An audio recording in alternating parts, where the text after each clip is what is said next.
सोमवार को हरियाणा विधानसभा में रखी गई कैग की सालाना रिपोर्ट ने हरियाणा सरकार पर कई तरह के सवाल उठाए हैं। रिपोर्ट में कई विभागों की कार्यप्रणाली पर उंगलियां उठी हैं। कैग की रिपोर्ट में कहा गया है कि राज्य में नहरों की क्षमता बढ़ाने के लिए करीब 13 करोड़ से ज्यादा रुपए खर्च किए गए, जो कि बर्बाद ही हुए। कैग के मुताबिक साल 2007 से 2012 तक करीब 1140,000 हेक्टेयर जमीन को संचित करने का टारगेट रखा गया था, लेकिन विभाग सिर्फ 104,000 हेक्टेयर जमीन को ही पानी मुहैया करा पाया। Working of irrigation department, in this case we have many irregularities which we have found in the working of the department. Targets which were set by the departments could not be achieved.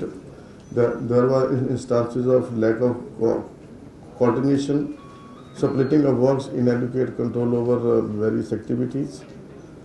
Next, there were some audit findings. 1140,000 hectare area was to be actually developed, against which only 104,000 hectare area was covered.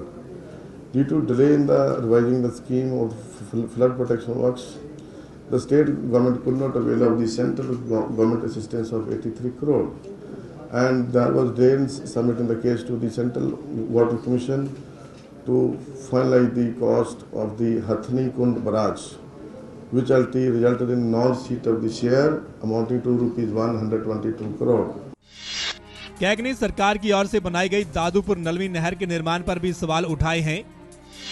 CAG की report में कहा गया है कि नहर के निर्माण पर 126 करोड़ रुपए खर्च किए गए, लेकिन इससे किसानों को कोई फायदा नहीं हो रहा है। On Dadupur Nalvi irrigation, very important to note, 126 crore was spent, but it remained non-functional, as water would be available to farmers only during rainy season, when actually they don't require water. CAG ने बुढ़ापा pension में भी गंभीर अनियमितताएं बरतने के आरोप लगाए हैं। रिपोर्ट के मुताबिक सरकार ने 16 करोड़ से ज्यादा की राशि उन लोगों के लिए जारी की जो या तो पेंशन लेने के योग्य नहीं थे या फिर वो इस दुनिया में ही नहीं हैं। Old age saman, as you know, old age saman they call it. It is pension, old age pension. Whether you call it old age pension or you call it old age saman, 60 साल की उम्र से जो ज्यादा person है उनको जो मिलता है। लेकिन हमने जो देखा है,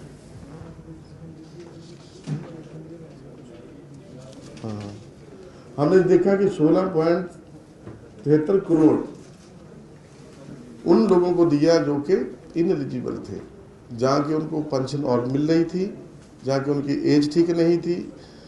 मतलब कि हमने फिजिकली जा करके इंटरव्यू लिया, बेनिफिशियरी के घर गए, और as a result of that we have been able to find out के 16 करोड़ का उनका ज्यादा इनएलिजिबल बंदों को दिया गया था। रिपोर्ट में जेल और पुलिस विभागों के समन्वय में कमी को भी उजागर किया गया है। रिपोर्ट में कहा गया है कि साल 2007 से 2011 तक राज्य की जेलों से 68 कैदियों को पैरोल मिली थी, जिसमें से 49 संगीन अपराधों में लिप्त थे, जो पैरोल से वापस नहीं लौटे। पैरोल पर जाने वाले कैदियों की सिक्योरिटी को भी जब्त नहीं किया गया। पैरोल मतलब जो कैदी होते हैं उनको अच्छे कंडक्ट को मद्देनजर रखते हुए उनके घर में अगर शादी होती है, कोई इमरजेंसी होती है, बीमार होता है, तो उनको अलाउ करना होता है 2 दिन के लिए, 10 दिन के लिए। और ये हमने देखा कि 68 प्रिजनर जो थे, जो कि हार्ड कोर थे, अलाउ तो कर दिया, लेकिन उनको वापस आना है 10 दिन के बाद, 5 दिन के बाद, जितनी भी उनको छुट्टी दी जाती है एज पर द लॉ। इसमें डिप्टी कमिश्नर, SSP का रोल है, जेल डिपार्टमेंट का और पुलिस का रोल है। अगर नहीं आते 10 दिन के भीतर, छुट्टी खत्म होने के 10 दिन के भीतर नहीं आते हैं, तो उनको FIR दर्ज करनी है। और हमने लिखा है कि 11 से 224 दिन बीतने के बावजूद भी उनकी वो नहीं किया, FIR रजिस्टर नहीं किया गया। कैग की रिपोर्ट में सरकार की कार्यप्रणाली पर सवाल उठाए गए हैं। इस रिपोर्ट के सामने आने के बाद राज्य में जमकर सियासी बयानबाजी शुरू हो गई है। चंडीगढ़ से आदित्य चौधरी, एवं तहलका, हरियाणा।